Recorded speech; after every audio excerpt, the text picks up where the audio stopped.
Assalamualaikum students. Post August 5, 2019, the constitutional and legal status of Jammu and Kashmir, Indian occupied Jammu and Kashmir, ये वो aspect है जिसके ऊपर हम last video में बात कर रहे थे, लेकिन हम इसको कंप्लीट नहीं कर पाए थे। आज वीडियो में हम उसी एस्पेक्ट को कंप्लीट करेंगे और आपसे कुछ क्वेश्चन जो है वो डिस्कस करेंगे। आपको थोड़ा सा मैं ये बताता चलूं कि लाहौर डिक्लेरेशन जो थी, लाहौर समिट हुआ, तो लाहौर समिट की जो डिक्लेरेशन थी उससे कुछ प्रिंसिपल्स पाकिस्तान और इंडिया के दरमियान ऐसे प्रिंसिपल्स थे जो कि दोनों कंट्रीज के दरमियान तमाम जो इश्यूज थे, आउटस्टैंडिंग इश्यूज इंक्लूडिंग कश्मीर, उनको पीसफुली रिजॉल्व करने की बात की गई थी, उनको वाया नेगोशिएशंस रिजॉल्व करने की बात की गई थी, उनको टेबल टॉक के थ्रू रिजॉल्व करने की बात की गई थी। लेकिन अगस्त 5 का decision is in complete contravention to the Lahore declaration. आपने अपने आंसर में इस एस्पेक्ट को भी जरूर शामिल करना है। हम देखते हैं कि जेनोसाइड से मुतल्लिक ह्यूमन राइट्स का क्या एस्पेक्ट है कश्मीर में। मैं आपसे बात कर चुका हूं, कर्फ्यूज वहां पे हैं, कम्युनिकेशन ब्लॉकेड कश्मीर में इन प्लेस है, लोगों को ट्रेवल कम्यूटेशन की एक्सेस नहीं दी जा रही, लोग इजीली फ्रीली ट्रेवल नहीं कर सकते, लोगों को विदाउट एनी रीजन जो है वो अनलॉफुल डिटेंशन में रखा जा रहा है, हजारों लोगों को जो है अरेस्ट कर दिया गया है, हजारों खवातीन के रेप किए गए हैं, 900,000 ट्रूप्स इंडिया ने जो है वो कश्मीर में डिप्लॉय किए हुए हैं। One of the highest militarized regions in the world जो है वो Indian occupied Jammu and Kashmir है। और Indian occupied Jammu and Kashmir के नॉर्थ वेस्टर्न जो रीजन है, जो कश्मीर का रीजन है, वैली का रीजन है, श्रीनगर कपवाड़ा का जो रीजन है, ये दुनिया में सबसे ज्यादा आर्म्ड फोर्सेस की प्रेजेंस वाला रीजन है। इंडिया की तमाम मिलिट्री माइट अगर कंसंट्रिक है किसी पॉइंट पे तो that is Jammu and Kashmir. तो अब वहां पे ह्यूमन राइट्स वायलेशंस भी होती हैं। Human rights violations India constantly कर रहा है।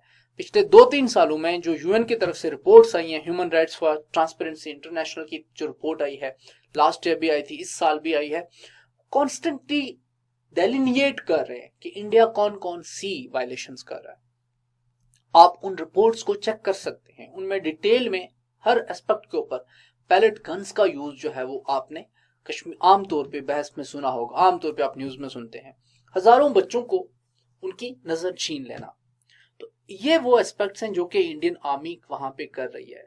आपने एक रेप का वाकया भी सुना होगा जहां पे एक यंग कश्मीरी गर्ल को रेप करके उसको बाद में कत्ल कर दिया गया। तो इस तरह के जो इश्यूज हैं वो Indian occupied Jammu and Kashmir के लोगों को फेस करने पड़ रहे हैं।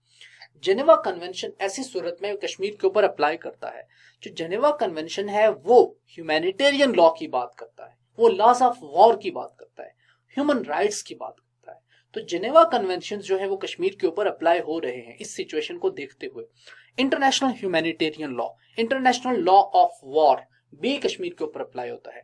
एडिशनल प्रोटोकॉल्स 1 भी कश्मीर के ऊपर अप्लाई होते हैं, एडिशनल प्रोटोकॉल्स 2 भी कश्मीर के ऊपर अप्लाई होते हैं, बिकॉज ये एक इंटरनेशनल आर्म्ड कॉन्फ्लिक्ट भी है पाकिस्तान और इंडिया के कॉन्टेक्स्ट में, और ये एक इंटरनल या नॉन इंटरनेशनल कॉन्फ्लिक्ट भी है। किस कॉन्टेक्स्ट में? इंडिया की जो आर्मी है उसके कश्मीर के अंदर जो अट्रॉसिटीज हैं उनके कॉन्टेक्स्ट में। म्यांमार में रोहिंग्यास के खिलाफ जब म्यांमार की आर्मी तातमादा इस तरह के एक्शंस करती है तो सारी दुनिया कंडेम करती है, लेकिन कश्मीर में जब यही ह्यूमन राइट्स वायलेशंस होती हैं तो सारी दुनिया खामोश रहती है। ये एस्पेक्ट आपने ध्यान में रखना है। ह्यूमन राइट्स वायलेशंस कॉन्स्टेंटली हो रही हैं। आर्टिकल 49 जेनेवा कन्वेंशन का हम देखते हैं, ये कहता है that occupying power shall not deport और transfer parts of its civilian population into the territory it occupies. अब आर्टिकल 49 कश्मीर के साथ कैसे रेलिवेंट है? आर्टिकल 370 और 35A आपने रिमूव कर दिए, आपने हटा दिए। साथ आपने क्या किया? साथ आपने ये किया कि आप जो है अब जो है वो आउटसाइडर स्टेट में आके प्रॉपर्टी खरीद सकते हैं, वहां पे रह सकते हैं, वहां पे शादियां कर सकते हैं, तो वहां पे आबाद होंगे, कॉलोनाइज होंगे, लैंड एक्सप्रोप्रिएट करेंगे, सेटलमेंट्स होंगी, वहां पे नए टाउन बसेंगे।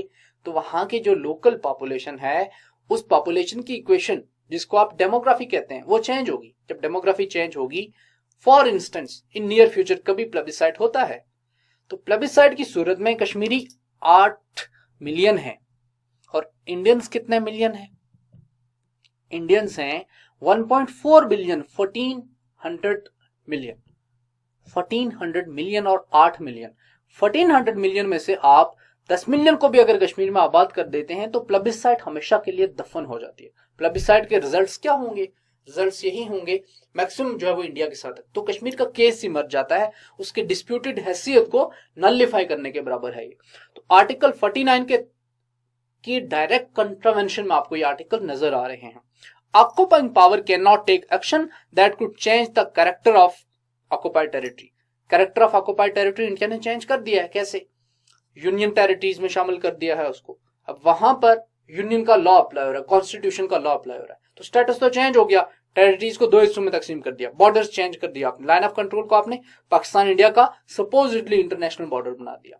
तो ये इंडिया ने किया, तो आर्टिकल जो इंटरनेशनल कन्वेंशन, जेनेवा कन्वेंशन की वायलेशन है। इंडियन एट्रोसिटीज और ह्यूमन राइट्स वायलेशंस के ऊपर international convention of human rights लगते हैं। 2018 में और 2019 जुलाई में ह्यूमन राइट्स वॉच और एमनेस्टी इंटरनेशनल की रिपोर्ट्स आप उठा के देख सकते हैं। पैलेट गन्स का यूज आप देख सकते हैं, कर्फ्यूज का यूज आप देख सकते हैं, सिविलियन पॉपुलेशन के ऊपर टीयर गैस, लाठीचार्ज, कश्मीर में ये हर दूसरे दिन का वाकया है। बच्चों को, लड़कों को घरों से किडनैप किया जाता है और फिर उनकी बॉडीज कत्ल करने के बाद डंप किया जाता है, या कई के महीने तक उनका कोई पता नहीं चलता, सालों तक कई दफा कोई नहीं पता चलता। ट्रांसपोर्ट किया जाता है उनको इंडिया में और वहां पे उनको जेलों में रखा जाता है। पॉलिटिकल लीडरशिप वहां पे अभी या तो हाउस अरेस्ट में है या फिर तिहाड़ जेल में बंद है। तो ये वो सिचुएशन है। बाहर के जो जर्नलिस्ट हैं उनको इंडिया कश्मीर में दाखिल नहीं होने दे रहा। इस सिचुएशन में ह्यूमन राइट्स लॉ और ह्यूमैनिटेरियन लॉ दोनों अप्लाई होते हैं, और यही बात जो है वो, और मिलिट्री ऑब्जर्वर ग्रुप को इंडिया ने कश्मीर से निकाला हुआ है। इस सिचुएशन में यही बात करते हैं ये जो दो रिपोर्ट्स हैं, ह्यूमन राइट्स वॉच और ट्रांसपेरेंसी इंटरनेशनल की।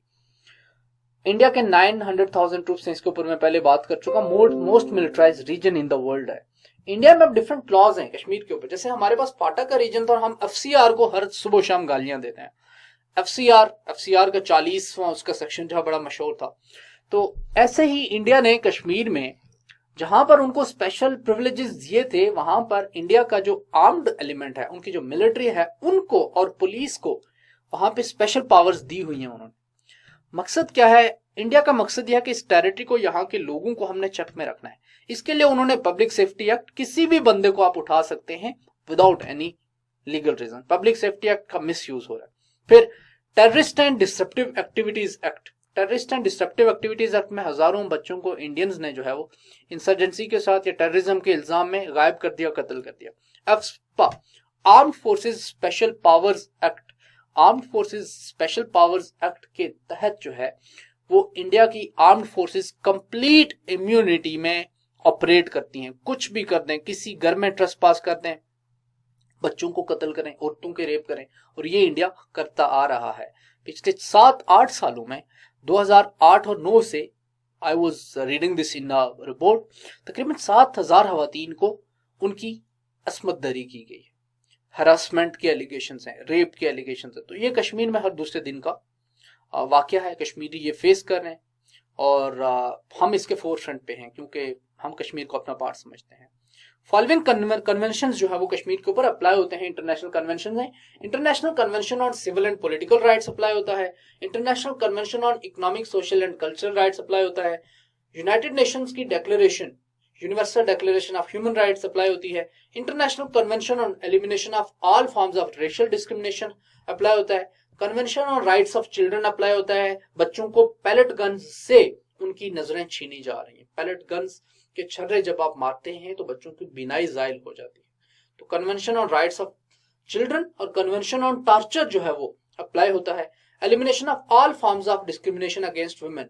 वुमेन को मैसिवली रेप के तौर पे वार का विक्टिम बनाया हुआ है। किसी कौम की, अगर आपने किसी कौम को तबाह करना है तो उसके ऑनर को और उसकी डिग्निटी को तबाह करो, उसकी ऑनर और डिग्निटी को हिट करो, और यही काम इंडियन आर्मी कर रही है। और किसी कौम की ऑनर और डिग्निटी जो है वो उसकी खवातीन में लाया करती है, या at least it is argued that कि उनको, और हमारे कॉन्टेक्स्ट में, इस्लामिक कॉन्टेक्स्ट में, खवातीन को एक ऑनर की जो है मिसाल, ऑनर का सिंबल समझा जाता है, और यही बात कश्मीर में भी वैलिड है। Feminist rather would disagree from this point, but हम यहाँ पे एक कॉन्टेक्स्ट रियलिटी की बात कर रहे हैं। तो वहां पे अब ये मासिव रेप करना मैस लेवल के ऊपर, जो रेप का यूज है, ये विमेन के खिलाफ डिस्क्रिमिनेशन तो है, लेकिन ये तो इनह्यूमैन एक्ट है जिसको शायद किसी भी मुल्क का कोई भी कानून और कोई भी एक सेन इंसान, एक एक वाइज जजमेंट वाला इंसान इसको सपोर्ट नहीं कर सकता। जेनोसाइड कन्वेंशन की मैं बात कर चुका, अगर इंडिया जेनोसाइड करता है तो पाकिस्तान के पास क्या ऑप्शन रहते हैं?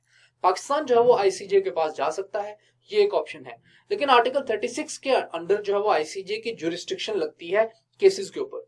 तो पाकिस्तान और इंडिया के दरमियान कन्वेंशनल सेंस में आर्टिकल 36 नहीं अप्लाई होता, इसलिए क्योंकि एक कंटेंशियस नेचर ऑफ केस है दोनों कश्मीर इशू की, और इसके ऊपर जो है वो एक कॉमनवेल्थ ने रिजर्वेशन लगाई हुई है ऑन आईसीजे डिक्लेरेशन ऑफ सितंबर 15, 1974 कि जो कंट्रीज आईसीजे कॉमनवेल्थ के मेंबर्स हैं उनके दरमियान अगर कोई कंटेंशियस इशू है तो जो कॉमनवेल्थ की जो है वो डिक्लेरेशन थी, कॉमनवेल्थ की रिजर्वेशन थी, वो ये थी कि ऐसी सूरत में हमारे कंट्रीज के दरमियान आईसीजे की कोई जुरिस्डिक्शन नहीं होगी। तो आर्टिकल 36 को अप्लाई करना भी पाकिस्तान और इंडिया के दरमियान एक मसला है, जिसकी वजह से ये केस आईसीजे में नहीं जा सकता। लेकिन जब पाकिस्तान ने कुलभूषण यादव की सूरत में, कुलभूषण केस में, जब पाकिस्तान ने जब कुलभूषण केस में आईसीजे की जुरिस्डिक्शन को एक्सेप्ट किया, तो उस वक्त ये लीगल फ्रेटर्निटी में, इंटरनेशनल लॉ में ये बहस चल पड़ी कि इसके बाद जो है वो पाकिस्तान किसी भी केस को आईसीजे में ले जा सकता है, इफ दैट इज ट्रू। और उसके ऊपर भी अगेन डिवाइडेड ओपिनियन है। और अगर पाकिस्तान कश्मीर को आईसीजे में ले जा सके और आईसीजे की जुरिस्डिक्शन अप्लाई हो, जो कि अगर आप जनरल सेंस में रीड करें आईसीजे का स्टैट्यूट, तो अप्लाई नहीं होगी, क्योंकि उसमें दोनों पार्टीज का कंसेंट जरूरी है आर्टिकल 59 के तहत। अब आर्टिकल 59 ऑफ आईसीजे स्टैट्यूट ये कहता है कि पाकिस्तान और इंडिया दोनों को अग्री करना चाहिए कि वो कश्मीर इशू को आईसीजे में रेफर करें फॉर रेजोल्यूशन, जो कि इंडिया करेगा नहीं, क्योंकि आर्टिकल 59 के तहत जो कंसेंट चाहिए वो तो इंडिया देगा नहीं। एक और जो है वो प्रोविजन है, वो है article 96, it can be invoked by UN security council to ICJ. इस ऐसे सूरत में आर्टिकल 96 के तहत यूएन सिक्योरिटी काउंसिल अपनी रेजोल्यूशंस को इंप्लीमेंट ना करने की वजह से इंडिया के जो रेजोल्यूशन ना इंप्लीमेंट करना है, इसके ऊपर जो केस को रेफर कर सकती है आईसीजे को, और तब जो है वो आईसीजे इस केस को सुन सकता है। तो ये हमने देखा कि वो चंद इंपॉर्टेंट एस्पेक्ट्स हैं, कॉन्स्टिट्यूशनल एस्पेक्ट्स हैं, अल्दो ये टोटल नहीं है, बहुत सारी और भी डायमेंशंस हो सकती हैं, लेकिन ये वो एस्पेक्ट्स हैं जो कि आपने ध्यान में रखने हैं, और आई होप कि इनको सामने रखते हो आप अच्छी तरह से इस क्वेश्चन को अटेम्प्ट कर सकेंगे। अब ये जो 2 असाइनमेंट क्वेश्चंस हैं ये आपने अटेम्प्ट करने हैं और व्हाट्सएप ग्रुप में शेयर करने हैं, और ये आपके सीएसएस के पर्सपेक्टिव से बहुत इंपॉर्टेंट है। पहला जो क्वेश्चन है वो अशरफ जहांगीर काजी साहब के आर्टिकल से मैंने उठाया है, आर्टिकल इनका डॉन में, जिसका मैं पहले रेफरेंस दिया, व्हाटएवर इट टेक्स।